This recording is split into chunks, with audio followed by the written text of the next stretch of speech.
It is now my pleasure to introduce you to our speaker today. Lenore Knudtson's career has been shaped by diverse professional opportunities. After earning a bachelor's degree and a master's degree in education, Ms. Knudtson became a nationally certified school psychologist working with school teams, parents, and children. School psychology ignited a passion for special education and improving the lives of children and young adults with disabilities. Ms. Knudtson later attended law school, where she earned a Juris Doctorate degree with honors from William Mitchell College of Law. She now combines school psychology and special education law, dispute resolution, the work of special education teams, and building professional capacity in special education disciplines. Currently, Ms. Knudtson's career has culminated in a rich blend of issues focusing on education and dispute resolution.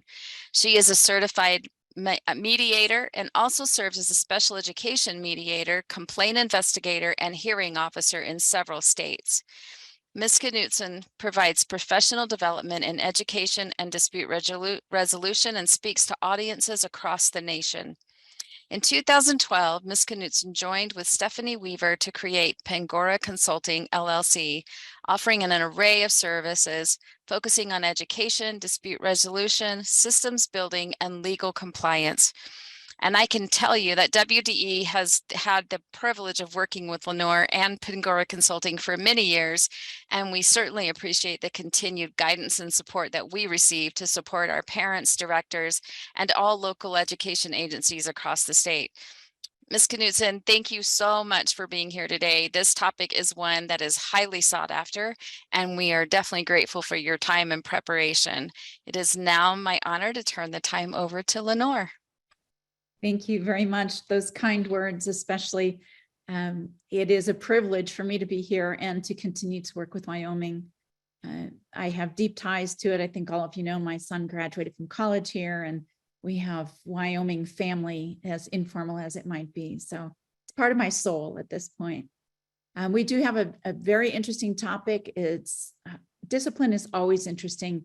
I'm going to make a couple predictions as we move through today. Some you may not like to hear as LEAs, but I'm going to make them anyhow just to keep you in the loop and informed. We're going to talk today focusing on the authority of an LEA and also the limits to that authority. So I do want to circle back to the questions that are at the very end. If you scroll to the bottom of that PDF, I think Dina put the link in the chat. You may have already received it.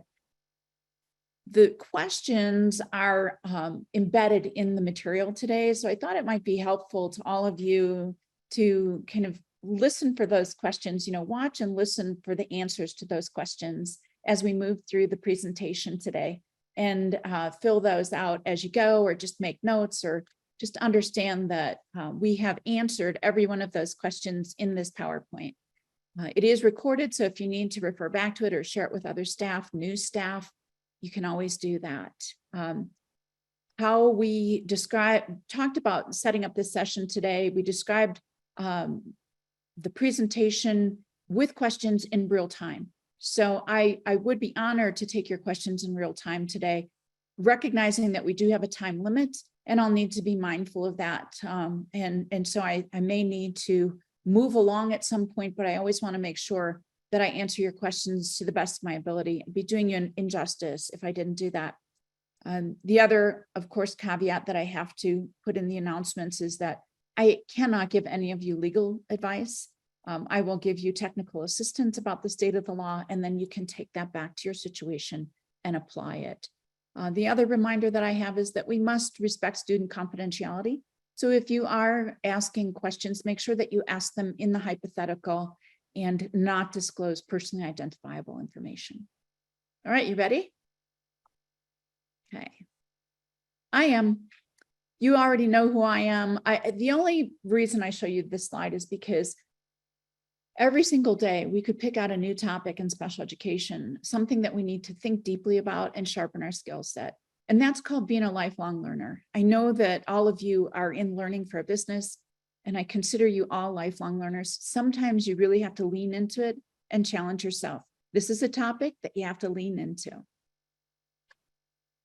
To set the tone here, you have a handout called Discipline Zones. This little handout I made a few years ago. I've actually changed it visually. Content's pretty much the same because you all know we've been dealing with the same IDEA since 2004, same federal regulations since 2006. So the content hasn't changed. I made it a little easier to read, but this Discipline Zones handout has made it across the nation in the outlying territories. I never thought it would have that much impact, but it has. So I'm proud to share it with all of you. I think that every single special education coordinator, director, case manager, and certainly every building principal should have one of these, at their desk every single day, because when it comes to disciplining students with disabilities, you need to know about this before the discipline is imposed, as opposed to after it. So it's really important that you have an understanding that discipline of special education students is not prohibited. Putting some context around this, you can discipline students with disabilities. It is regulated. And you have to discipline students with disabilities consistent with the regulation. So we're not prohibiting it, we're regulating it. Sometimes when I give a presentation like this to a group of principals, they'll say, what do you mean I can't discipline students with disabilities? Oh, you can. It needs to make sense. It needs to, you can never just engage in discipline without thinking about the whole child and the special education needs of the child. But nothing in the IDEA prohibits discipline, it regulates it. So this is what the discipline zones look like. I'm not going to spend any time going through it in the big picture sense, because we're going to break it down and go through each one of these steps with a little more context around it. First of all, what counts? What are we counting here? And it's any disciplinary removal for any violation of a code of conduct. All right, so what does that mean? Disciplinary removals are not children who are sent home sick or go to a doctor appointment. Disciplinary removals are students who violate a code of conduct. It could be a district discipline code. It could be a school discipline code. It could be a classroom discipline plan, but they're violating a code of conduct and they are removed from their educational environment because of that. When they're removed from their placement, and placement under the IDEA is the bundle of services. I always put my arms out in front of me, the bundle of services that gets delivered in the LRE. And all the services act as sticks in this bundle. When you remove students from their placement for a violation of a code of conduct, you must count it, right? Doesn't mean you can't do it. It means that you must count every time you remove a special education student for a violation of a code of conduct. So what does that mean, a disciplinary removal? It is any instance, and I'm working on a small screen today, so I got to shift some things around, forgive me. All right, it's any instance in which a student is removed from his or her educational placement for disciplinary purposes, i.e. behavior that violates code of conduct. So that's very broad. If a student is acting out in class, if a student is talking out in class, if a student has acted physically, property destruction, whatever it might be, all of those would be examples of violations of a code of conduct. This is where I want to interject one of my predictions for you. On July 19th of this year, OSEP and OSERS issued a series of 3 letters, all on the same day, all on July 19th. That in and of itself is very unusual. So it was kind of this call to action across the field to take a very close look at discipline. One of the letters spoke very candidly and in definitive terms about the disparate impact of exclusionary discipline removals. That's what they mean when they say exclusionary discipline, the disparate impact on students with disabilities. So that was one warning. The other one, and it was one of the other letters, spoke to the obligation of a school district to use all other measures available to them to avoid exclusionary discipline. And that exclusionary discipline should never be used as a behavior intervention tool. It should never be used as a way of disenfranchising a student from instruction. And that it should be used only in circumstances of bona fide safety. in these series of letters, there was some very strong language that kind of lit a fire in the advocacy community as well, because they use things like negligent. They use things like harmful. And when those words get tossed out there in relation to student discipline, my prediction is that you will see an uptick in the number of complaints, hearing requests, and disputes regarding the imposition of discipline because of those three letters. So that's something you stay tuned for. It is our reality. They put a lot of focus on exclusionary removals. And as a result of that, we're going to see an increase or an uptick in the activity when it comes to disagreements about exclusionary removals. But we are talking about any instance in which a student is removed from the placement for disciplinary purposes. Discipline must not be used as a means of disconnecting a child with a disability from education. That isn't necessarily an intentional effect of disciplining a student, but it can be the inadvertent or unintentional effect of disciplining a student. For instance, if you have a student that performs poorly in the afternoon and there are a series of releases in the afternoon, say at 2 o'clock every day, maybe the child's medication is worn off, they're worn out, the teachers are worn out, everybody's worn out, and he starts getting dismissed or removed at 2 p.m.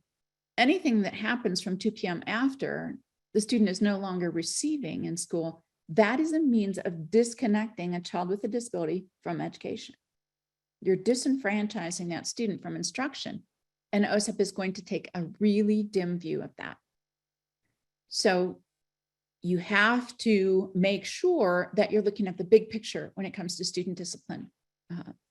Does it matter if you call a removal something else, like a shortened school day or any other euphemistic name? I've heard all sorts of names like reflection rooms and all sorts of places where kids get sent to calm down or time out.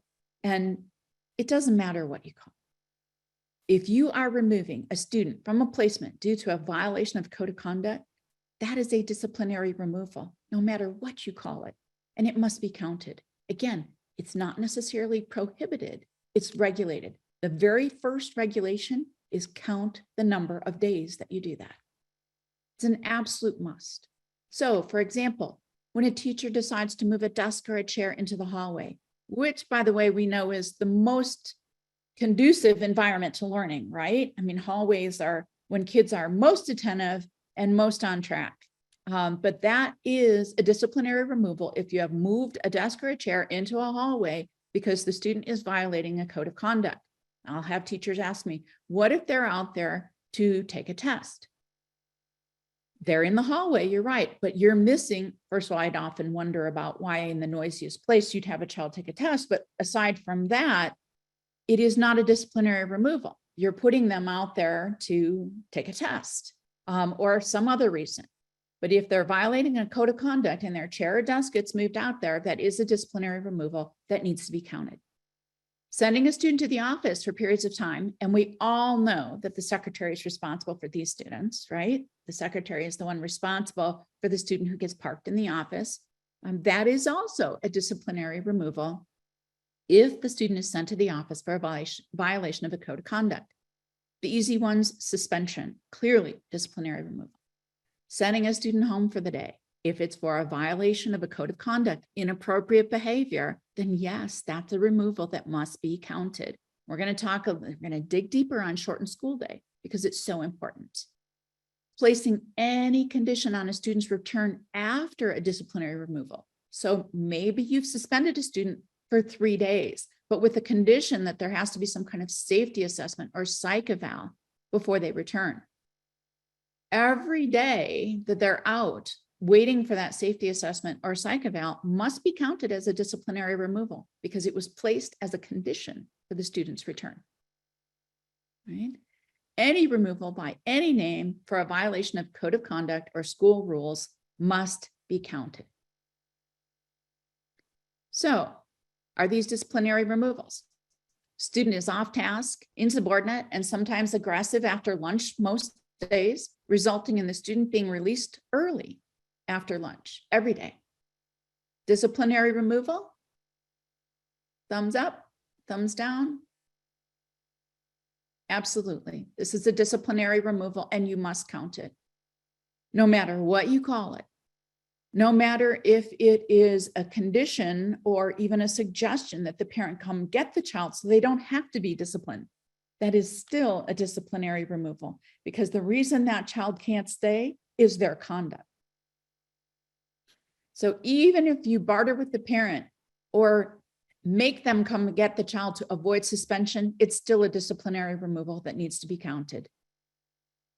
In this one, a student is sent home from school after threatening violence with a condition for return, such as a risk assessment, psych evaluation. And that takes 7 days to get.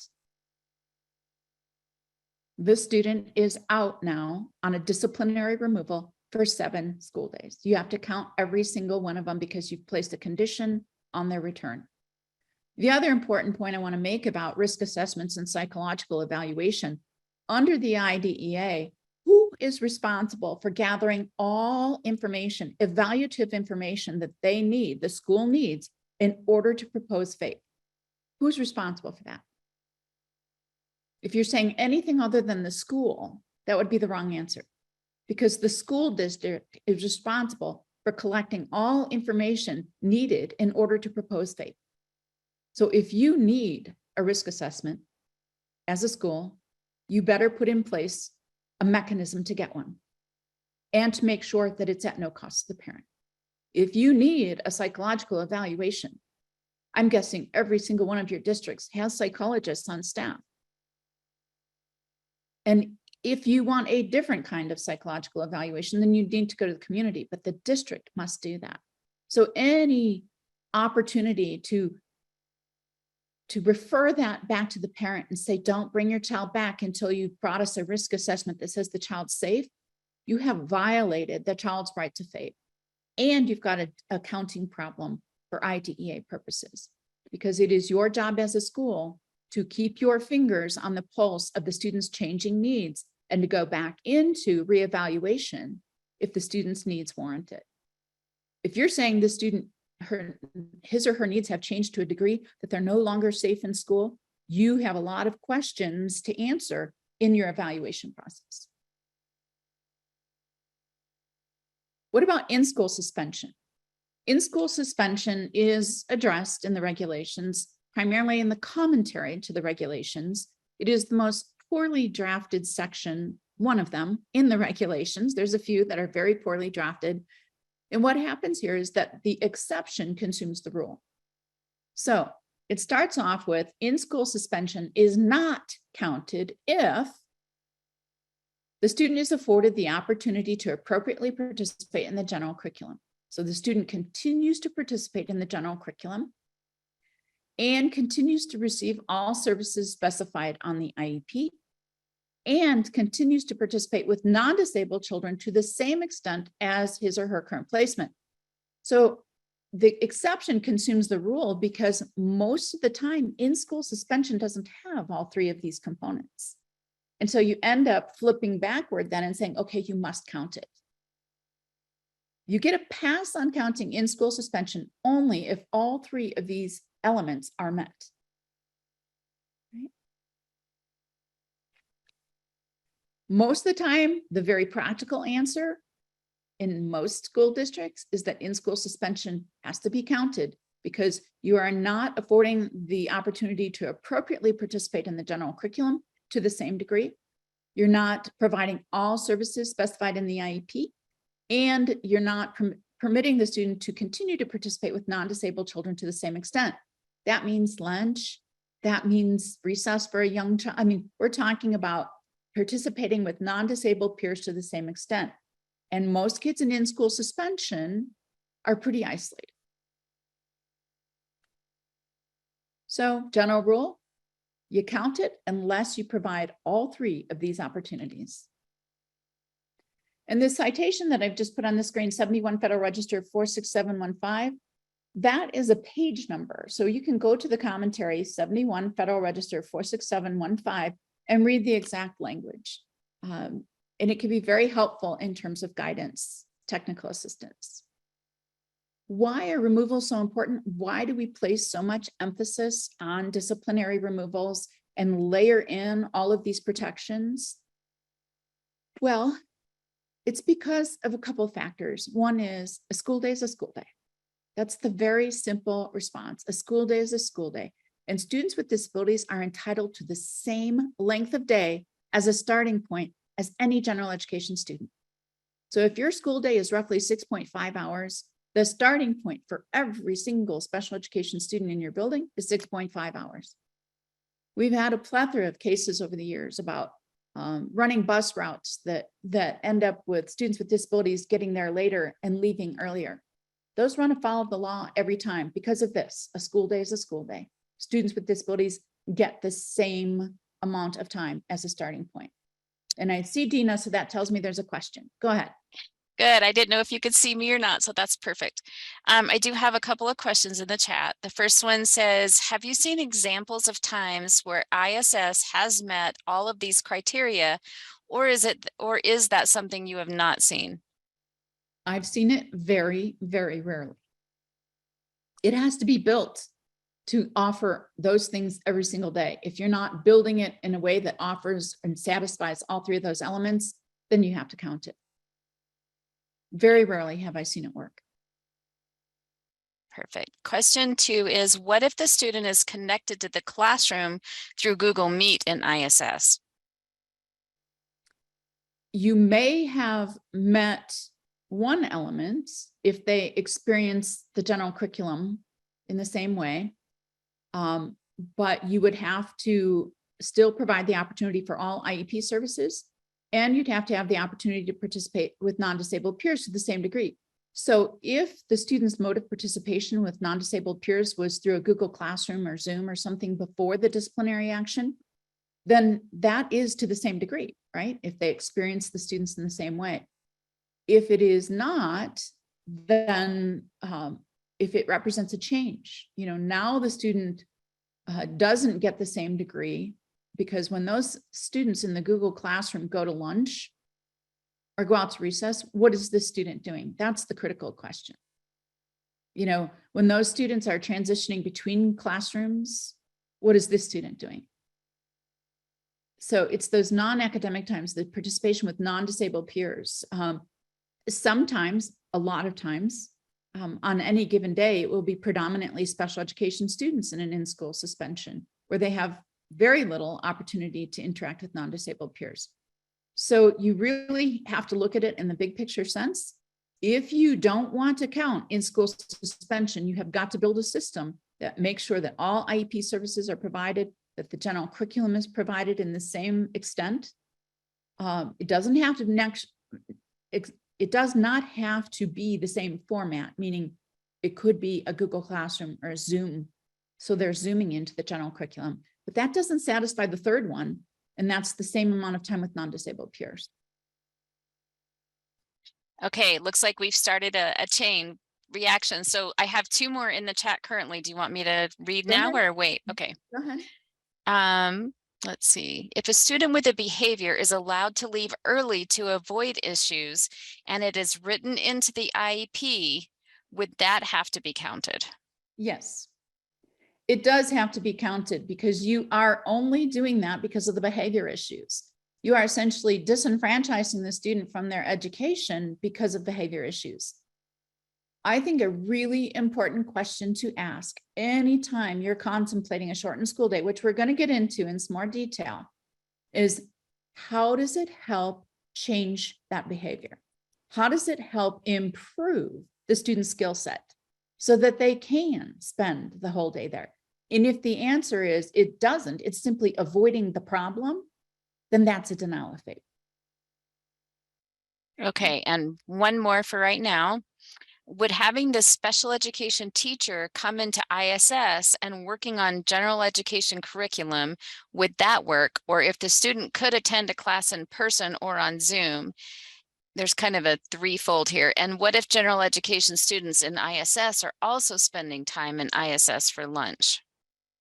So we can spin on this the whole 90 minutes, because it's going to be a definition of that situation on that day. It could even be a definition of who's in the ISS room on that day. Are there any non-disabled students? you have to build your system so that all three components are met every single day that you use ISS for in-school suspension. So you'd have to have credentialed teachers. If you're providing special education services in the ISS room, that may work. But that means that you've got a credentialed special education provider in there. If they also have speech on their IEP or PT or OT, you've got to provide that as well to the same degree. And it doesn't negate the third one. These three are connected by ands, meaning that they all have to be present. So you would have to ensure participation with non-disabled peers to the same extent. And, to build your system on the hope that regular ed students get suspended on the same days or get in-school suspension on the same days as your special ed students is a risky proposition, So on a case-by-case basis, you have to look at, do we have to count this? Again, do not hear me say you can't use ISS. You absolutely can. You must count it unless all three of those components are met, and double check and triple check every single time. There's no one rule here. I cannot give it to you. I've told you what constitutes in-school suspension that you don't have to count.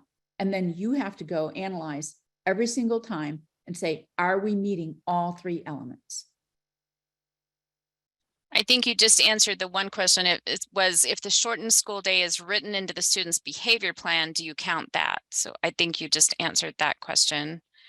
Yeah. Again, the bottom line is you are removing that student for a violation of a code of conduct, for behavior, for inappropriate behavior. And when you do that, you must count it.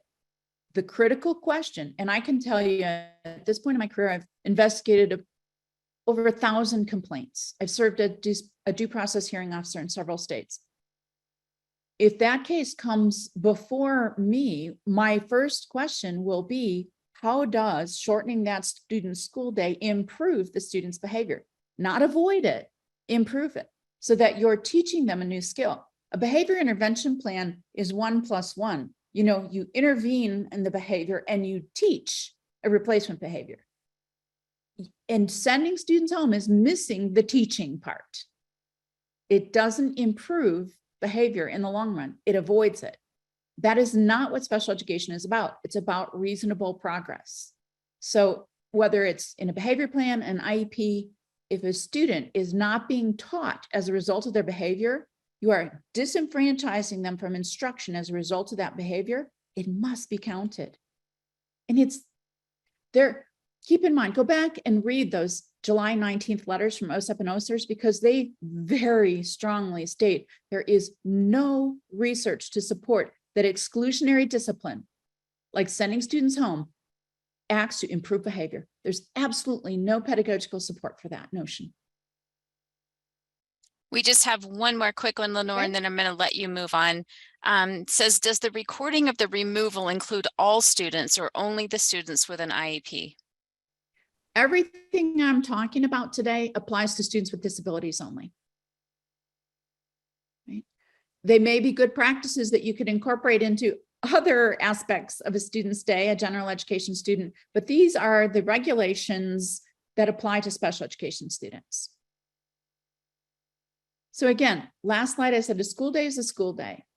And I'm going to back up to it just because students with disabilities are entitled to the same length as a starting point. They have the right to an IEP reasonably calculated to result in educational benefit or progress. And IEPs that do not focus on progress will be deemed deficient. So if the IEP's focus or the behavior interventions plan focus is only avoidance of the situation where that behavior can occur, instead of teaching appropriate behaviors, it will run sideways with the IDEA.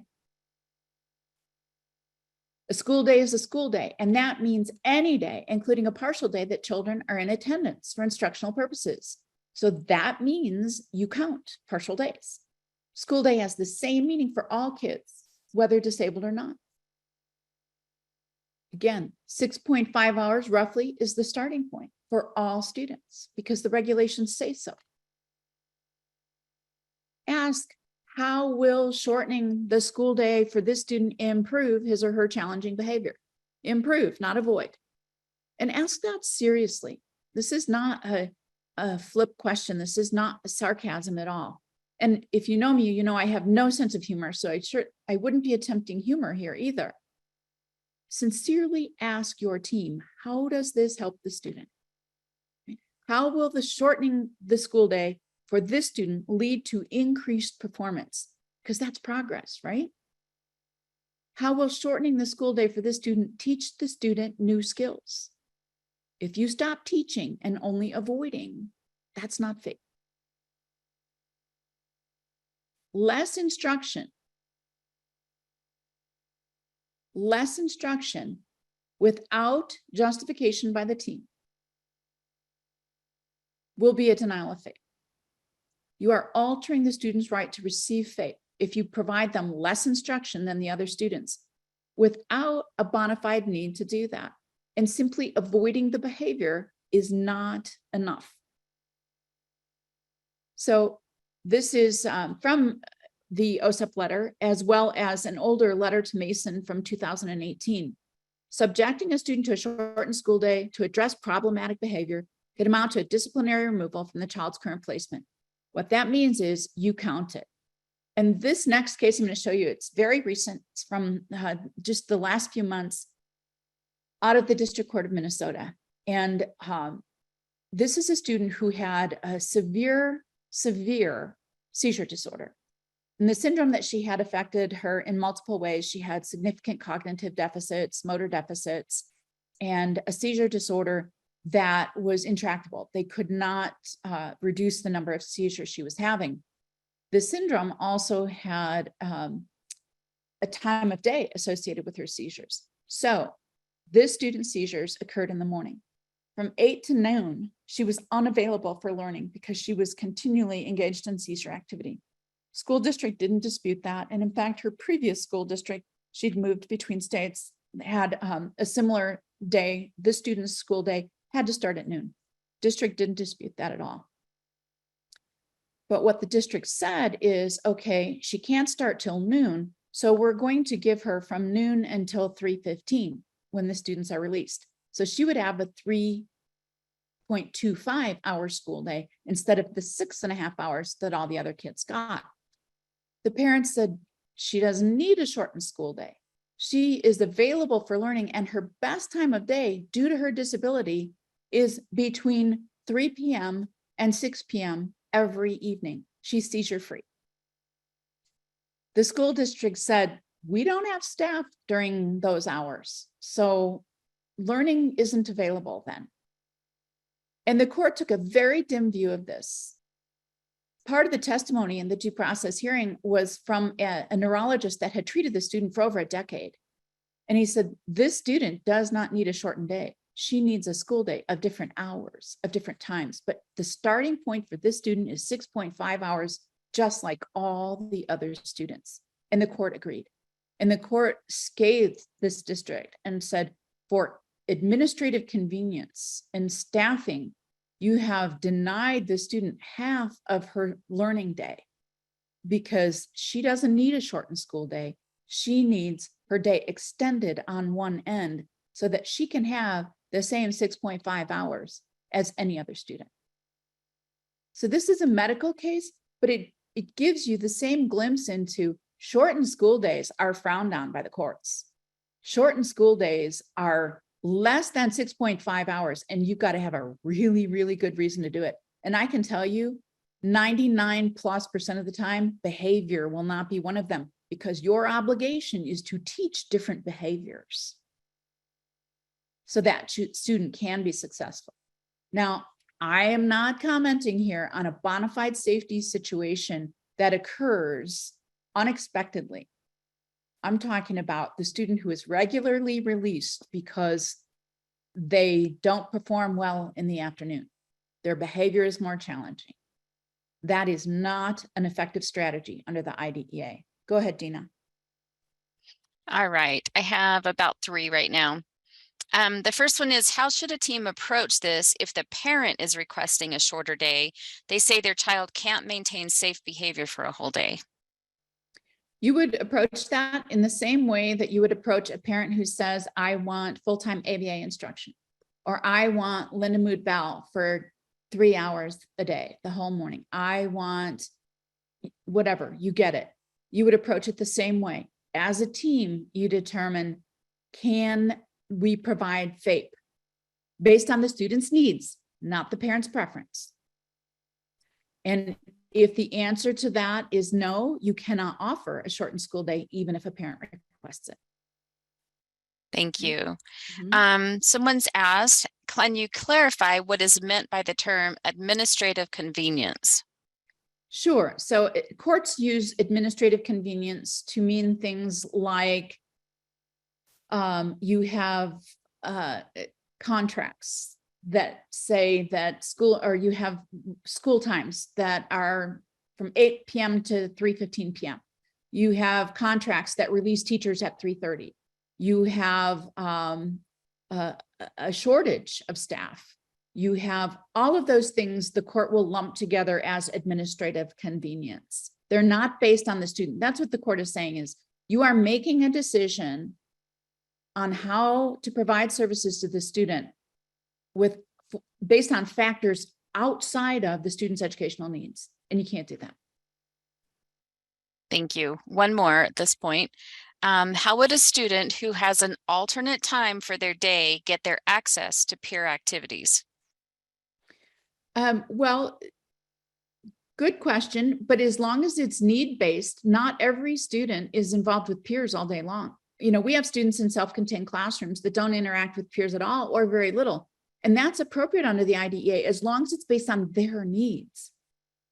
So it's the same way. How would any student who has significant disabilities, who spends the majority of their time in a special education classroom, get time with non-disabled peers? It's based on their needs. And this student, her needs were so great that she couldn't attend in the morning. So she could not have access to peers during the morning hours. She could in the afternoon, and then she could not in the evening. Again, that was based on the student's needs. So when you have a student with significant disabilities who's in a self-contained classroom all day, that's based on their needs. As long as it's based on their needs, it doesn't run afoul of the IDEA. And that's really, I think, the flip side. It's the other side of the coin from administrative convenience. Administrative convenience is what the adults need in this equation. The school needs in terms of honoring contracts, hiring new people, whatever it might be.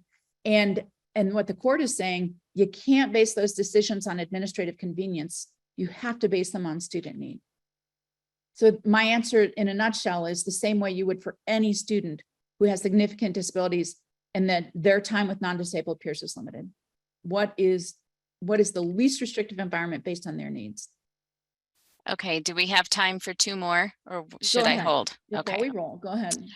Isn't responding to a student's social emotional needs by providing supplementary aids and services and/or modifications as determined through their comprehensive evaluation different than a violation of the disciplinary code of conduct?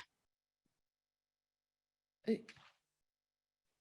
want me to read it again? Exactly what that is implying, but my answer to that is yes. But take a look at the definition of supplementary aids and services. It's services and supports that are provided to maximize the amount of time that a child is with non-disabled peers, to maximize the amount of time that they're able to participate shoulder to shoulder in general education classrooms. And so yes, to the degree that you've got those things, the supports and services to help maximize the amount of time that the student remains in school, that you've got a behavior intervention plan that intervenes on the inappropriate behavior and teaches a pro-social behavior and appropriate behavior. It's 1+1 on a behavior intervention plan.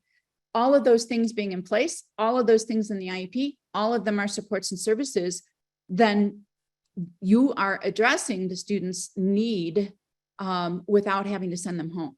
If you're saying, well, the team has decided sending them home is the best way to address their needs, that logic fails under the IDEA because you are not teaching them an appropriate behavior that would allow them to experience the same school day as other students. So you can't just lop off part of a day without teaching the student unless the team agrees that is the only way that the student can receive benefit. All right. just like moving to a more restrictive setting, only if the student needs that, if only if that's the environment, there's no lesser restrictive environment in which the student can be successful with those supplementary aids and services. Do you go to a more restrictive environment? Lopping off part of the school day is the same analysis. Only by shortening that student school day is that the only way that the student can make progress.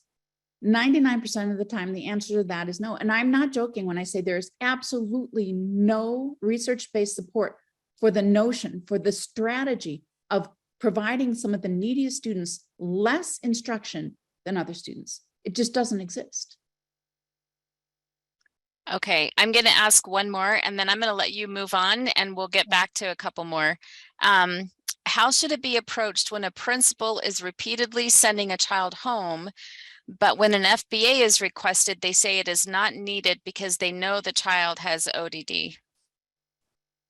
Well, first of all, that principal is, in many respects, many principals, I cannot comment on a particular one because this is all hypothetical, but most principals are not experts in special education. They're experts in general education. And so there needs to be some collaboration there between general ed and special ed. It's one of the reasons that I said the discipline zones, you know, that little half-page card should be on every principal's desk. And clearly the comment that he doesn't need an FBA because we know he's already ADD or ODD is a fundamental misunderstanding, right? That ODD may be a diagnosis that serves as the basis for a disability category of OHI or ED, but it certainly isn't a functional analysis of why the student behaves the way he behaves. So what you're saying, what I hear in that question is a fundamental misunderstanding of the rights and responsibilities under IDEA for a student with disabilities. All right, we're going to go forward just a little bit. I do want to, before I flip off this slide, point out that there are ways to appropriately shorten a school day. And I have seen it work in very rare instances, but typically they're medically related. So if you have a student who is, for instance, receiving some kind of treatment that reduces their stamina or their ability to stay upright or pay attention, that can be a reason. If you have a student who has an underlying medical condition that makes them so fragile that they cannot be safe in school all day, that would be another reason. What I'm saying, and what this OSEP, the series of 3 letters read together, says loud and clear is it's not behavior. You have an obligation to teach behavior, pro-social, appropriate behavior. If the student is not there, how do you teach it? So I've got one more case for you, and then we're going to zoom forward. This is also very recent, just in the last couple of months, Southern District of Mississippi. This is about a young student, middle schoolish, who had, he was on the spectrum, and his behavior was appropriate for a period of time, and did not stand out as a violent or aggressive student. As he got older, his needs changed and he started demonstrating more aggression and some violent behaviors, right? The school responds by shortening his school day. Immediately, they lop off, I think it was 2 hours. And they did not teach any pro-social behavior. They did not develop any plan to teach the student appropriate behavior, calming techniques, or anything else. They just simply shortened his day. The behavior, again, pay attention to the data that you collect, because if your decision as a team does not result in benefit, you got to change your decision, right? In this case, the team stayed by their decision, even though for the shortened amount of time the student was in school, they were even more aggressive and more violent. So it didn't work. It didn't have the desired effect. They weren't teaching him anything new to manage those behaviors. So they shortened his school day again. What the student ended up getting was 1 hour in the office at the secretary's desk each day. He never even got to take his backpack off. There was no instruction taking place at all. The court took a very dim view of this.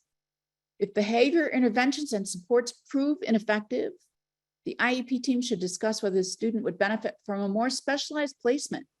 Your obligation is to keep teaching the student, not lop off part of their day. And sometimes that means a more restrictive placement. It did in this case. This student's behaviors were impeding his progress towards his IEP goals, even after significant reduction in time. That progress, coupled with the data that showed the behavior continued to escalate, should have prompted the district to consider solutions other than a shortened school day. It doesn't work. It doesn't teach behavior. So that's another very recent case. Whether it's shortened school days, whether it's parking a desk in a hall, sending a student to the office, how do you count all of this? Any school day, in whole or in part, that a student is removed must be counted. So if a student is removed for a part of a day, you count it as a part of a day. I know some states that have written into their rules, if a student is removed for part of a day, you count it as a full day. Wyoming hasn't done that. A part of a day is counted as a part of a day, in the same way you would count an absence for a non-disabled student. So, for instance, if you have a high school student that is absent to go to an orthodontist appointment on a given day, and they're out for 2 hours, and you count them out for 2 hours, you would count a student with disability being removed for a violation of code of conduct in the same way. If they're removed for 3 hours, you count 3 hours. If they're removed for 2 hours, you count 2 hours. It's the same way you would count for a non-disabled student. At the elementary level, typically attendance is taken twice a day, AM and PM. If an elementary student leaves for a doctor's appointment in the afternoon, they're typically gone for the afternoon, half day. That's how you'd count a removal then for an elementary age student, because you're going to count them the same way as a non-disabled student leaving school. Okay. When does the count start? Every year. The count begins on the first day school is in session. So any removal after that needs to be counted. The counting continues for the remainder of that school year. No matter how many times you remove a student for a violation of code of conduct, you've got to count it every single time, unless you have an in-school suspension program that meets all of those elements. And then what do? The count starts over the next school year. So the student comes with a clean slate every year, and you start counting again every year. You don't tack on successive years. Just again, in the overall scheme, we're going to move through the discipline zones from the FAPE-free zone, the analysis zone, the no change of placement zone, and yes, the change of placement zone. Pretty quickly here, I just want to check my time. What does 10 days, free days really mean? I mean, what is free in the concept of special education and discipline? What it means is that you are not required to provide instruction during the first 10 days of a removal. Right? So why is 10 days the magical point? Well, there was a case a long time ago that was talked about the amount of deprivation.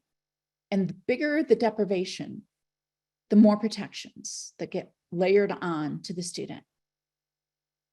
10 days, the court said, was a relatively minor amount of deprivation. So it doesn't require all of the protections that would kick in after the 10th day.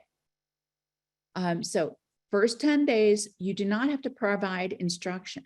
However, it does not mean that the IEP team can forget about the educational needs of the student. You have this overarching obligation outside of discipline to keep your fingers on the pulse of the student's educational needs from a FAPE perspective and their changing needs from a FAPE perspective. So is the student who has not engaged in any kind of behavior infractions before, who starts acting out, they're signaling to you that there's a changed need. You may be able to remove that student for up to 10 school days, but as an IEP team, you got to say, what's different? What's changed? Why is the student not successful this week when they were a month ago? So you have this overarching FAPE obligation that you don't ever get rid of. In this FAPE-free zone, you're going to count days of removal.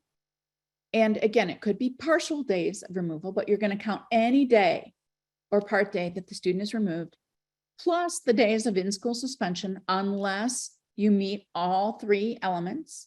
And that equals 10 days or less. That's the FAPE-free zone. Right? You're counting whole and part days. That's all you get in the FAPE-free zone, beginning on the 11th day in that school year that the student is removed from his or her current placement, and any subsequent removals, you must provide FAPE. FAPE is on the table starting the 11th day forward. You never have another free zone for that school year.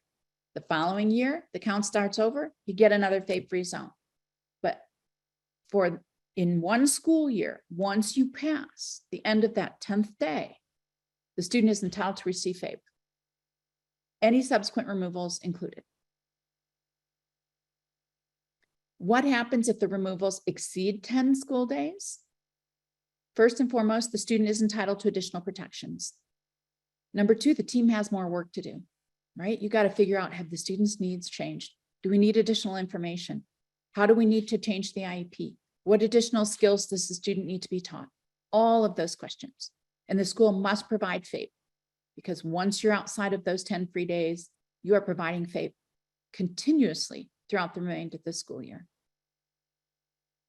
By the way, that's true even if you suspend the student, even if you expel the student. Sometimes regular educators and school boards in particular don't understand that expulsion for a special education student doesn't mean that that student is out of your district. What it means is that student may be expelled from attending your schools, but they continue to receive FAPE and the district must provide it. So the district doesn't get rid of a student that they expel, a student with disabilities. There are a lot of procedural safeguards and protections that must come before expelling a student. Maybe the expulsion is appropriate and in line with the district's discipline policy, and the behavior was not caused by the student's discipline. We'll get into all of that. School board says, yep, expulsion is the right response. You still provide FAPE. Okay. Now remember, on the FAPE-free zones, you've got the green zone, the FAPE-free zone, then you've got this yellow zone, the analysis zone in this middle column. What does that mean? Be ready on the 11th day, because now you've got work to do. You've got to analyze if the series of removals constitute a pattern. And these are the trigger points. So the removals total more than 10 cumulative days. The behavior is substantially similar in previous removals, because the student's behavior is substantially similar to previous removals that resulted in a series of removals, or because of additional factors like length of each removal, total amount of time, the proximity of the removals to each other. So keep in mind, on that 11th day, you must be analyzing and you must be providing FAPE. Right? The analysis is critically important, because out of this analysis comes a decision, a school decision, by the way. This is not an IEP team decision, it's a school decision on whether a change of placement occurred de facto. By removing that student for a violation of code of conduct, did that result in a de facto or past change of placement?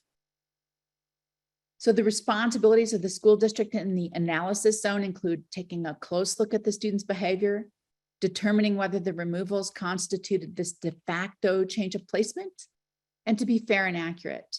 The regulations are clear that we cannot discipline students with disabilities more harshly than we would other students. What is this disciplinary change of placement? First of all, in the regulations, almost everything I've talked about so far is located in 300.530, 34 CFR 300.530. In order to understand a change of placement, you got to look at a different section. I don't know why they put it in a different section, but they did. It's 300.536. So you got to flip to 300.536 and determine whether it's a disciplinary change in placement. Right? And if a student's behavior has interfered with the receipt of FAPE, it will most likely be a disciplinary change in placement. Right? So in other words, you're in the yellow zone, you're conducting that analysis, and you're saying, yeah, the student is no longer able to attend school safely with the current placement. That is a disciplinary change of placement. The student is failing to make progress, also part of a disciplinary placement. And the student is no longer receiving FAPE, also a disciplinary change of placement. The trigger point for this is, again, beyond 10 days. So you do not have to determine whether it's a disciplinary change of placement under 10 days. Again, lower, shorter removal there are fewer protections, longer removals, even cumulative removals. You start layering on additional protections, like determining whether this changed the student's placement. Looking back at what happened, did removing the student for this violation serve to change their placement? Oh, sorry, this looks like a repeat slide. Apologize for that. I looked at this multiple times. Once you come out of the analysis zone, though, I do want to go back. It's handy. Once you come out of the analysis zone, you want to make sure that you make a decision. It's either orange or blue. You see the two colors on there? An orange decision is no change of placement. A blue decision is change of placement. So if you go to the orange exit on the analysis zone, schools and teachers, this is not the full IEP team, this is schools and teachers must determine educational services needed to enable the student to continue to participate in the general education curriculum, although it could be in a suspension setting, and progress towards meeting the IEP goals, and provide as appropriate an FBA and a BIP. Keep in mind, there is not yet any mention of a manifestation determination. That is because manifestation determinations are triggered by a change of placement, that blue exit from the analysis zone. So on the orange side, there's no manifestation determination. And there's no actual requirement that you provide an FBA and a BIP here in the world of discipline. But keep in mind, you have this overarching FAPE obligation. And if you no longer understand the student's behavior, if you no longer understand the student's educational needs, it's a really good time to engage in an FBA and BIP because of your ongoing obligation to provide FAPE, not because discipline requires you to do it. Right? So that's the exit on top from the analysis zone, going to orange, no change of placement. If you exited the analysis zone on the bottom, that would be blue. That blue arrow would take you to a change of placement. First of all, I want to point out, just beneath the box, removals of more than 10 consecutive days are always a change of placement. So if you've removed a student for consecutive days of more than 10, you are always in the blue zone. It's always a change of placement. So essentially what you're doing is like doing a super quick analysis. How many days were they consecutive? Yep, boom, change of placement. Always, if they're consecutive days, removals of more than 10 days are a change of placement. Let's assume for our discussion that these are removals of cumulative days, more than 10 cumulative days. First of all, notice a fundamental shift here. The school made the decision before. I'm going to back up. See, schools and teachers determine this in the no change of placement zone. Look what happens in the change of placement zone. You have to be ready to immediately convene a team because now the team is in charge. At this point, teams must provide prior written notice because you changed a placement. And you must provide procedural safeguards. You have to determine educational services needed to enable the student to continue to participate in the general curriculum, although in another setting, and progress towards meeting IEP goals. Now, for the first time, you must conduct a manifestation within 10 school days of the decision to change the student's placement, which is the removal. So you could be analyzing this. You could already have spent a couple of those days, and you may have less than 10 school days at this point. So you got to move quick if it's a change of placement, right? Because this is an IEP team function, not a school function. This is not a solo function. And provide as appropriate an FBA and a BIP. Note that even though the manifestation determination is now required, it's mandated within 10 school days of the decision to change the placement, the FBA and the BIP are still as appropriate in the world of discipline.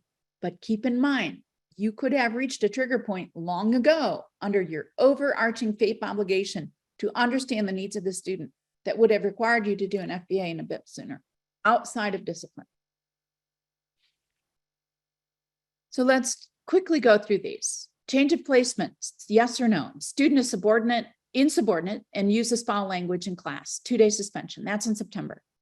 Then in November, a student is caught stealing from the cafeteria. By the way, she's hungry. So that's why she's stealing.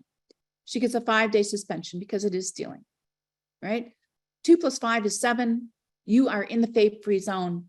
You are essentially free of providing instruction for the student, but keep a close eye on her, right? Then in January, the student uses his school computer to access inappropriate websites and gets a 3-day suspension. September, November, January, Time is important here. So make sure you look at when these incidents are occurring and now count. 2 plus 5 plus 3 is 10. Are you outside of the FAPE-free zone at this point? And I can't see all of you, so I'll give you the answer. The answer is no. You are not outside of the FAPE-free zone because you are on the 10th day. The FAPE-free zone includes everything up through day 10. Outside of or beyond day 10, you are outside of the FAPE-free zone. So this analysis continues. The student gets in a scuffle with another student in May, and she gets a 5-day suspension. We've got disciplinary incidents September, November, January, and May. We've got 2 plus 5 plus 3 plus 5. So we have 15 days. We are clearly outside of the FAPE-free zone. You must analyze this behavior. Are the behavioral incidents substantially similar to one another? Not really, aside from the common denominator of they're all violations of a code of conduct, which isn't the level of analysis the IDEA is looking for. They're wanting you to really look at this student, all right? So she's insubordinate in class, uses foul language. She's caught stealing because she's hungry, using a school computer to access inappropriate websites, and then physical aggression. In all likelihood, these may not be substantially similar to one another.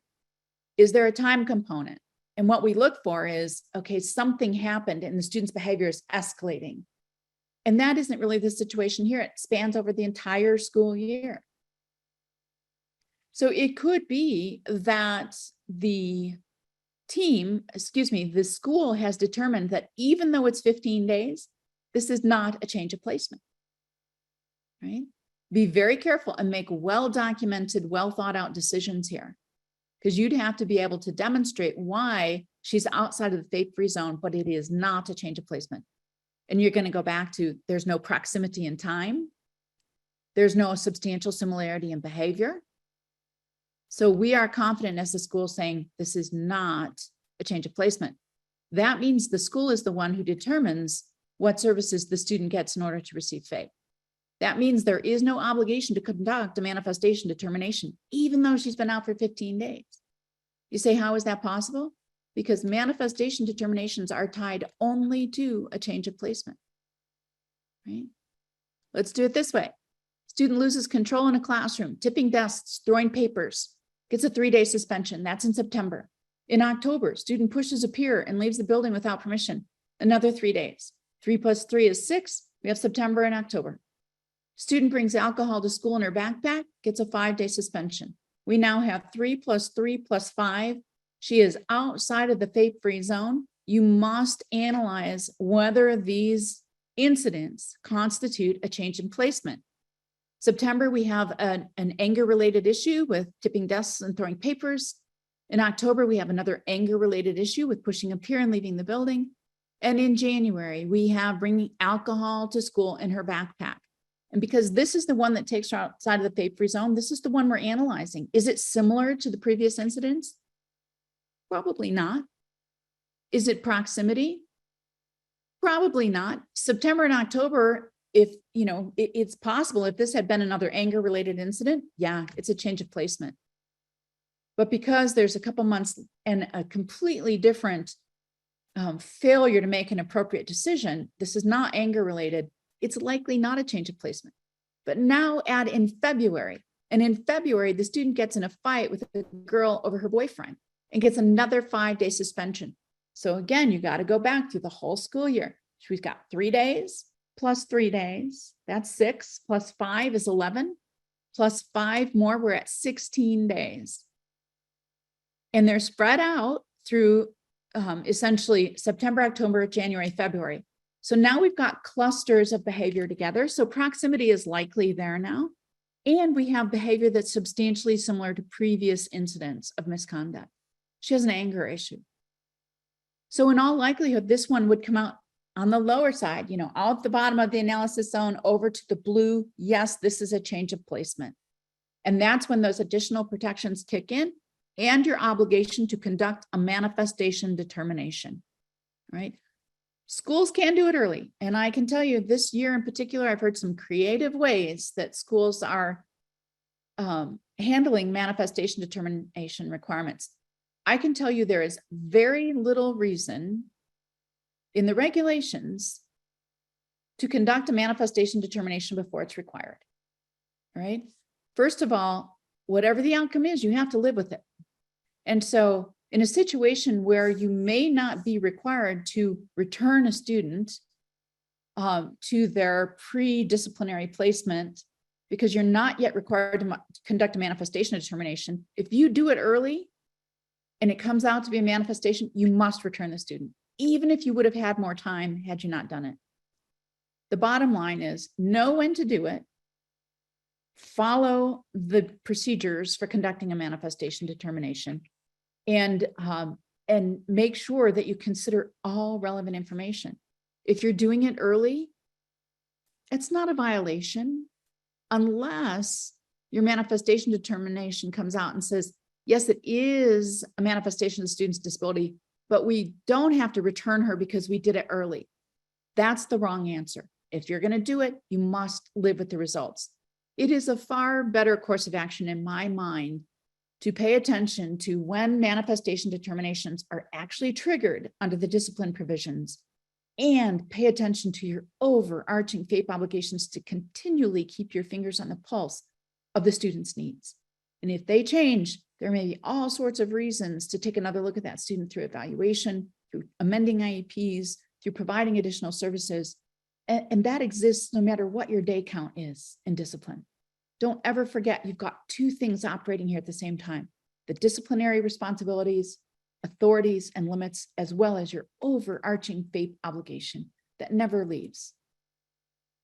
So the manifestation determination is required only when the school has said there is a change of placement.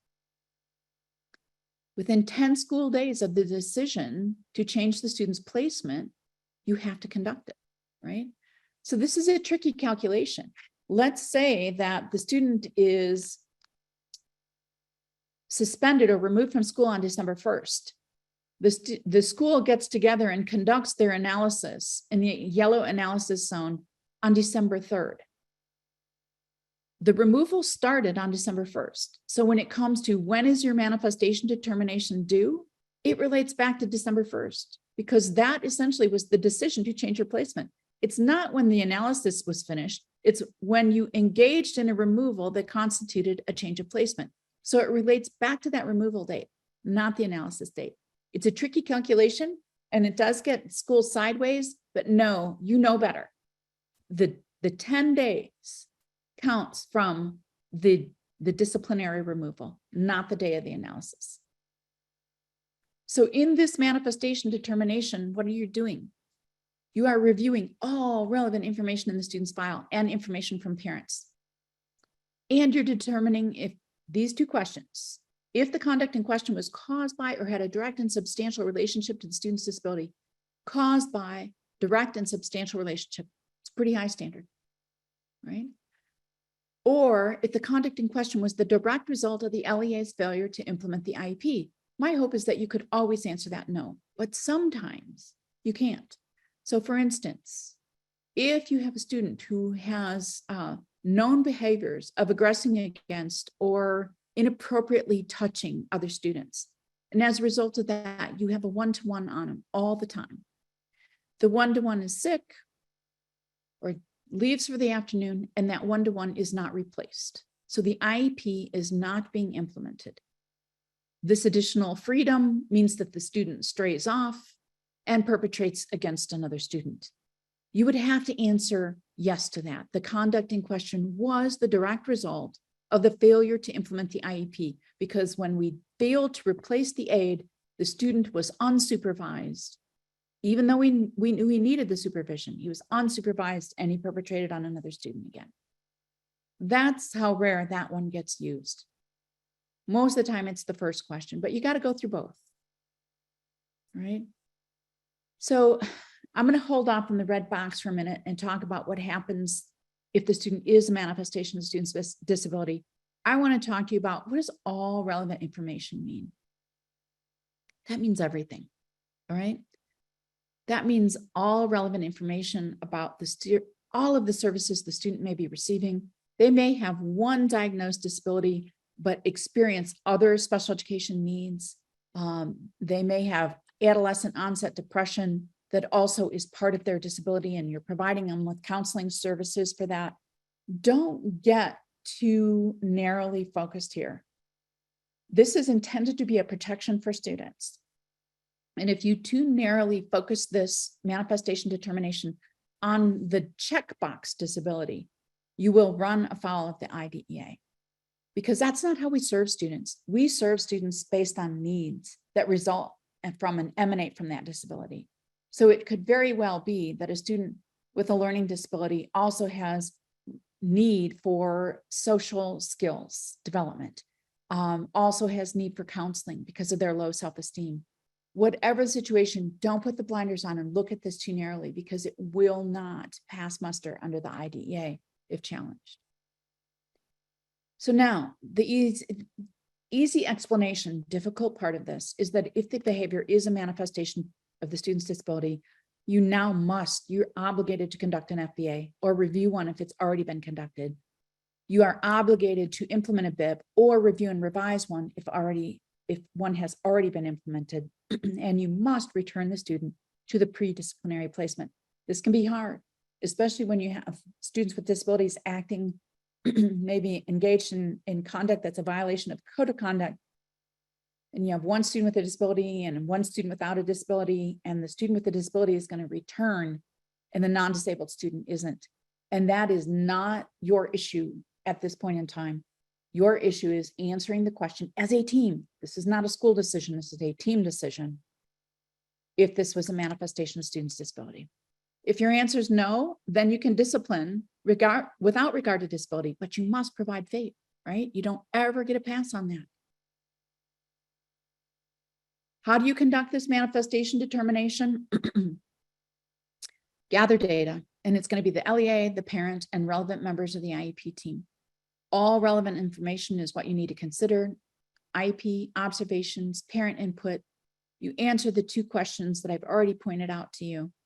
And that means the team answers these questions without blinders on, without narrowly focusing on the checkbox disability that's on the front of the IEP.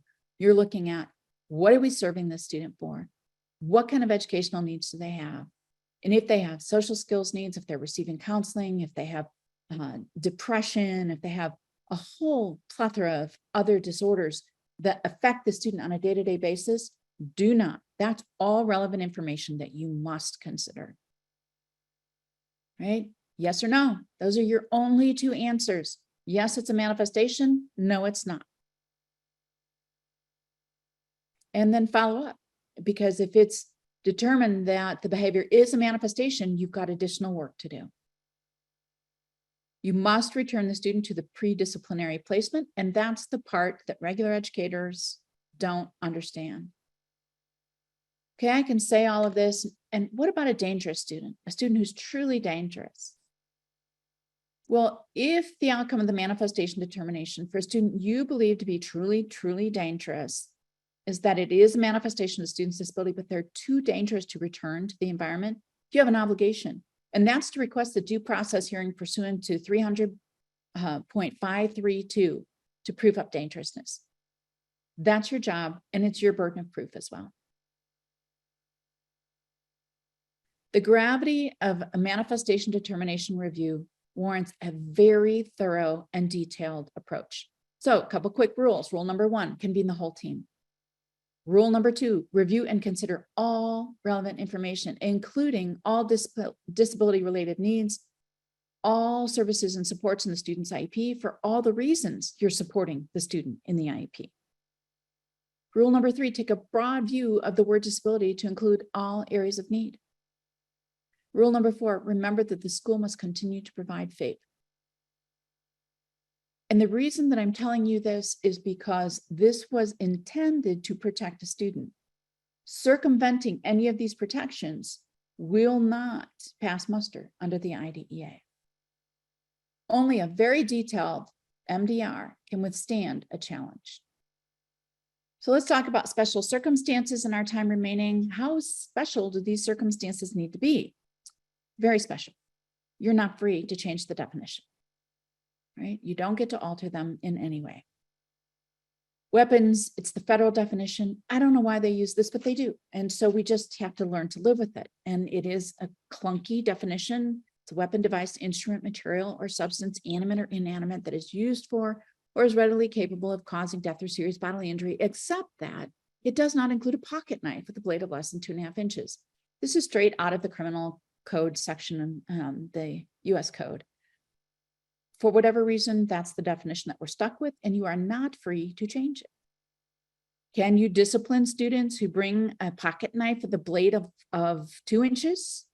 Sure you can, but not under the special circumstances exceptions.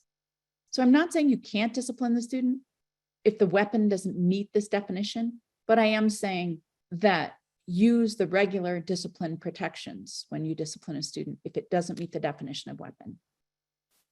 You can remove a student to an interim alternative educational setting for not more than 45 school days without regard to whether the behavior is a manifestation if the child carries a weapon to or possesses a weapon at school, on school premises, or at school functions or events under the jurisdiction of the SCA or LEA. Couple points here. Interim alternative setting, who gets to decide that? The IEP team. This is not a school decision, it's a team decision. Right? And without regard to whether the behavior is a manifestation of the disability, does not give you a pass on conducting the manifestation. It still must be conducted, but regardless of its outcome, if it is a weapons offense or a serious bodily injury offense or a drug offense, you will have 45 school days of removal. School days, 45 of them is a long time, by the way. This represented a substantive change in the reauthorization in 2004 to give schools more authority to maintain safety in these very serious events. Okay, student goes out while we figure out what's going on. Are these weapons? A necktie. Principal's necktie is used as a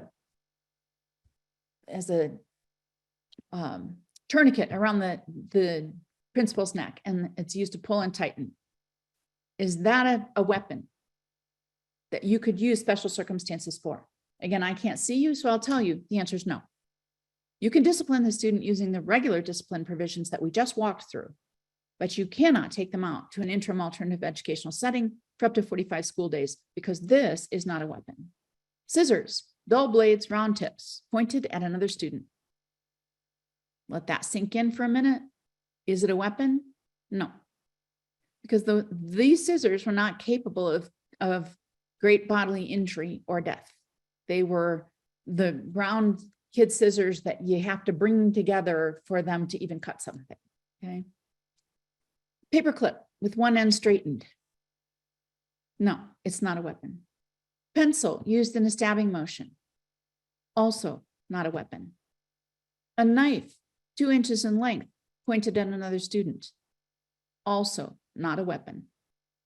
Again, you're going to discipline this student and you're going to maintain safety in your building, but you're not going to be able to take the student out to an interim alternative educational setting for up to 45 school days. Drugs. Drugs are tricky because drugs bump into other codes of conduct, but this is knowingly possesses or uses illegal drugs or sells or solicits the sale of a controlled substance. I could do a whole session just on that sentence right there, part of it. A student has to possess these, they have to be illegal. Somebody who has a prescription for a drug, like if I had a Prozac prescription and I brought my Prozac to school, that is not an illegal drug for me. Is it a violation of the code of conduct? Sure, and you can discipline me, but you can't take me out for 45 school days because it's not a drug, an illegal drug under the IDEA. Now, if I try to sell or solicit the sale of that, because it is a controlled substance, right? It's a prescription medication, while I'm at school or on school premises or at school functions, then yes, you can discipline me under the special circumstances. If I give some to my friend, it's illegal for my friend to possess my Prozac. She doesn't have a prescription for it. So you could discipline her under the special circumstances because she's possessing an illegal drug, but I didn't sell it or solicit the sale of it. I gave it. So you still cannot take me out for 45 school days. And here's the definition of controlled substance, illegal drug. It just articulates what I just described to you. Again, This is the regulation. School personnel will remove a student to an interim alternative educational setting for not more than 45 school days without regard to whether the behavior is determined to be a manifestation if the student knowingly possesses or uses or sells or solicits the sale of a controlled substance. So it's a very narrow, you're not free to expand this at all. If it's a drug that is, for instance, if it's alcohol, I'll frequently get the question, it's alcohol. That is not an illegal drug on the schedule. So you can discipline the students, certainly, and you would, but you don't take them out to an interim alternative educational setting for 45 school days. And again, before I end this section, I'm going to give you one reminder of who determines the interim alternative educational setting and whether you have to conduct the manifestation determination, even if you don't have to change the student's placement as a result of it. Serious bodily injury is the third special exception. It means bodily injury that involves a substantial risk of death, extreme physical pain, disfigurement, impairment of a bodily function. Remember, you get it. This is way injured. This is not a little bit injured. It's way injured. Serious bodily injury, same language, exact same language. Interim alternative educational setting, 45 school days without regard to whether the behavior is a manifestation. If the student inflicts serious bodily injury on another person while at school and school premises or at school functions. On page 46722, it says nothing in the IDEA permits schools to expand the definition of serious bodily injury. You're stuck with it. That's all you get is this definition right here. So is this serious bodily injury? A broken nose. Oops, let me back up. I went too fast. I'm sorry. Broken nose. Let that sink in. This was a headbutting incident. The nose was broken, medical treatment, no medical treatment. And so headbutting of a paraprofessional resulting in pain on a 7 on a 10-point scale. Courts will frequently use this pain scale in order to be able to help them determine if it is serious bodily injury. So this was 7 out of 10 on a 10-point scale. She had redness and swelling. Oh, this is 2. I've combined 2. Let me tell you, broken nose is not serious bodily injury. It's not under the IDEA. I know it's offensive. I know it's hard to keep teachers when they get their noses broken. You can discipline the student, but you cannot take them out to an interim alternative educational setting. My other very big caution is to make sure that you're keeping your overarching FAPE obligations in the picture, because this is not a successful student. So this is a student then who had another student, teacher experienced redness, swelling, and pain in her arm from a student. She misses 1 day of work. Is that serious bodily injury? No. This is another headbutting one. 6-year-old headbutted a teacher causing pain, bruising, and a contusion. Pain medication was prescribed. Student was off work for a week. This is approaching serious bodily injury because it required medical attention, because there was a loss of work. This is not going to be automatic though. This is going to be, somebody's going to have to convince a judge that this 6-year-old engaged in serious bodily injury. And in most cases, the courts will say no. You're getting closer, but the courts are still going to say no. Here's a 7-year-old that dragged the assistant principal down the hall by her hair, inflicting extreme physical pain on the assistant principal, and stabbed his paraprofessional in the eye with a pencil, right? The child was, they call law enforcement. Child's extremely calm, sitting on the same para's lap, by the way, when the school called emergency medical services and law enforcement to take him to the hospital. That the court permitted IDEA claims and civil rights claims to move forward because the school lied. They exaggerated and misrepresented. The fact that a 7-year-old could drag a teacher, an assistant principal, down the hall by her hair was an exaggeration. The paraprofessional fully admitted that this student never stabbed her in the eye. So my message here is, don't make it worse. 45 days of removals. This is the IEP team's decision, not the principals, not the superintendents, not the school boards. It is the teams, right? And yes, you must conduct a manifestation determination within 10 days, even if it's 2 of 45 days due to special circumstances. It's mandated. So in closing here, know the school's authority. Understand the limitations to that authority. Verify implementation and verify safeguards. This statute, look at 300.1. The purpose of the IDEA is to protect children with disabilities and their parents' rights. Make no mistake about it. There's limitations on authority in order to protect students. If you act contrary to that, it will be a violation under the IDEA. All right, Dina, do you have any other questions? I know we're about out of time. I do have a few. I wanted to ask, just to respect your time and others, do you want me to read a few, or just, I have captured all questions into a Google Doc. And so let me know what your preference is.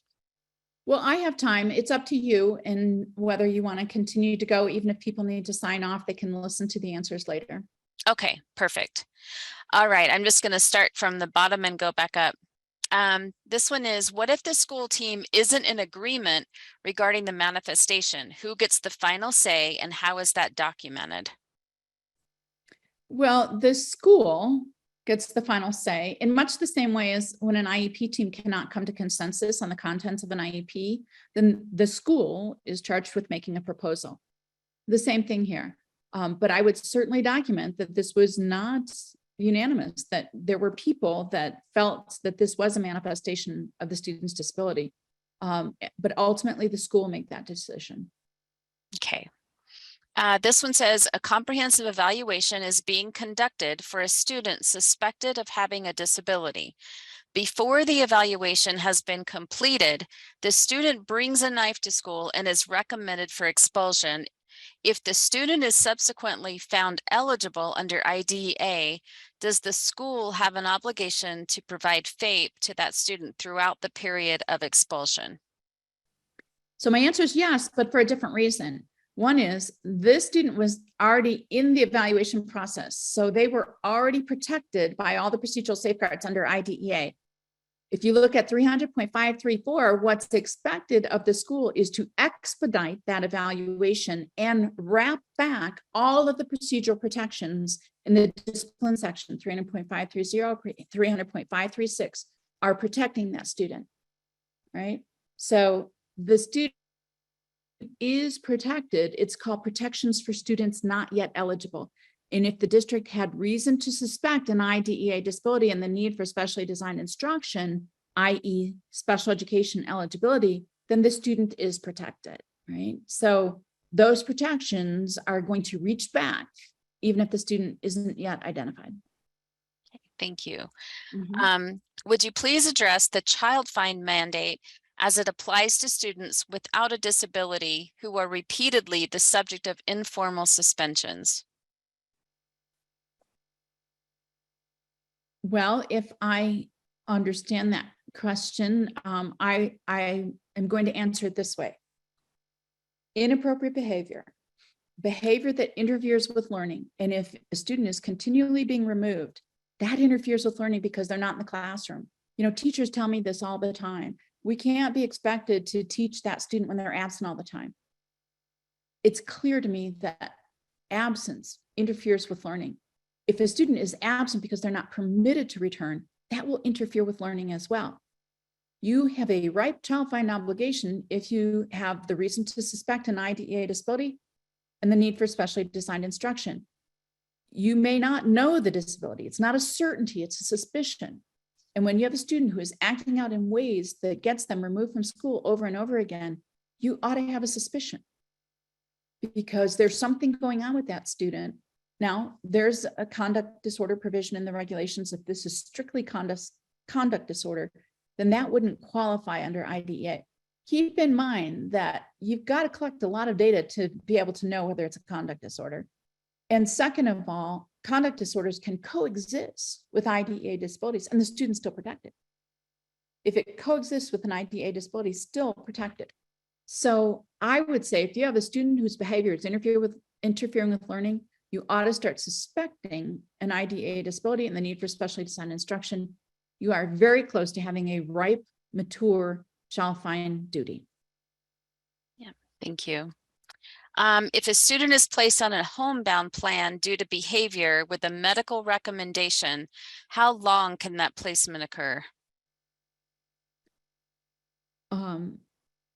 Those things don't make sense to me, because even if a student is placed on homebound through a medical recommendation, you would still have the overarching FAPE obligation.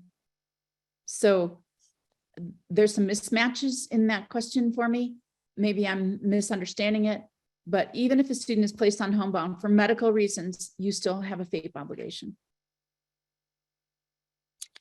I have just a few more. Are you good? Good. Okay. If it is a 6.5 hour school day, a 10-day suspension is 65 hours. So a student sent home early for 1 hour every day would not be a change of placement for 65 days for a total of 65 hours. Just to clarify, we have always counted a part of a day removal as counting towards the 10-day total. So I'm hearing different here and needing to clarify. No, what the regulations say is you would count that. The regulations also say that a school day is the same for any student with disabilities and without disabilities. So if you would count an absence of the last hour of the day as the last hour of the day, then if a student is sent home that hour every day, you count it. But here's the deal. The student is going to be missing the same class every single time. You are disenfranchising them from whatever class they have at the end of the day. You have this overarching FAPE obligation that sits over here, despite what's happening with discipline, to say, what's going on with the student? What's happening? Why are they unsuccessful completing a whole school day? So I am not saying to you that you want to wait for 65 days. You have an obligation to keep your fingers on the pulse of what is happening with this student. And also look at, for students who are sent home, it is not the parent's job to take off of work to come get that student, especially if you run buses. If you are interfering with, and the student is ultimately suspended from the bus as well, that is a whole additional factor. If they're unable to attend the bus ride home because you've released them an hour early, you've got to count all of that time too. That adds up really quickly. So don't take such a narrow view. Again, the purpose of this is protection. You're counting students that are released early, shortened school day, in the same way you would anyone else, right? However you count students' absence, that's how you count it. And then over here sits your overarching FAPE obligation to say, what is going on with the student that they cannot be successful at school? We have to figure this out. We have to amend the IEP. We have to go back to evaluation, whatever it might be. So do not hear me say you can sit there and do nothing for 65 days when a student is released for an hour every day. Look at the big picture and look at what's happening with this student. Okay. Unless I've missed something, I think we have two more. And so then we will wind down here. When you say a ripe, mature child find duty, does that mean evaluation? I think they're just looking for some clarity. Yeah, so, when you have a suspicion of an IDA disability and the need for specially designed instruction, you have a mature child find obligation. And most of the time, that means you propose an evaluation. The only exception to that would be, for instance, maybe the student just moved into your state and they had a home run evaluation already conducted, and you can rely on those already existing results. But if you have a mature child find obligation, you are moving down the path of evaluation. That's the most direct answer I can give you. Okay, and so there was a follow-up, just so that does not mean a BIT referral, correct? If you have a mature child find obligation, then you have to move towards determining whether this is a student with a disability and the needs for specially designed instruction. If you have a BIT team process, an MTSS process, you could do it contemporaneous with or at the same time as your evaluation, but you cannot deny or delay an evaluation either through BIT team process, MTSS, RTI, or anything else once you have that mature child find obligation. Do them contemporaneously at the same time, simultaneously. Don't put one in front of the other, because you will be in violation of your child find duty. Are school districts allowed to suspend or send home early if the preschool student attending their preschool program, if the child is on an IEP with a regional CDC? The same rules apply. Everything that we just talked about apply to that preschooler. Perfect. So is sending the student home early or suspension possible? Yes. At that young age, you've got a huge overarching FAPE obligation to say what is going on with this little person, that they're unable to be successful in a very brief school day, because preschool days are shorter than the 6.5 hours. So your overarching FAPE obligations better be kicking in immediately to look at what's going on with the student. What are we missing? What do we need to learn about the student? How do we need to amend the IEP in order to get progress? Because this student's behavior is interfering with learning. Same rules. Okay, I have one more. Some of this question, I'm just going to ask that person to, looks like it sounds like more of a personal question for a student. So if you can email that to us, that would be appreciated. But I will read some of the broader question. Is it appropriate for a school system to ask the parent to come and feed their child during lunch because they refuse to let the No. teachers? I don't need to hear the whole thing. The answer is no. Okay. Schools are obligated to program for students at school, and parents are not service providers. And you know, there are so many times when I see the opposite, when a parent wants to come in and do that, and the school is saying, no, you know, the parent's over involved, they're interfering with teaching, they're interfering with learning. You know, you cannot insert the parent as a service provider, even if they want to do it. It will be a denial of FAPE. Unless that parent also happens to be like an OT, that might be a little different, but generally speaking, absolutely not. We do not allow our responsibility to fall off on a parent. Well, Lenore, thank you so much. And thank you for being willing to stay late. And I know that you've been traveling a lot, so I know this was a stretch. So thank you so much. This was very informative, and we have been richly fed. Thank you is definitely not enough.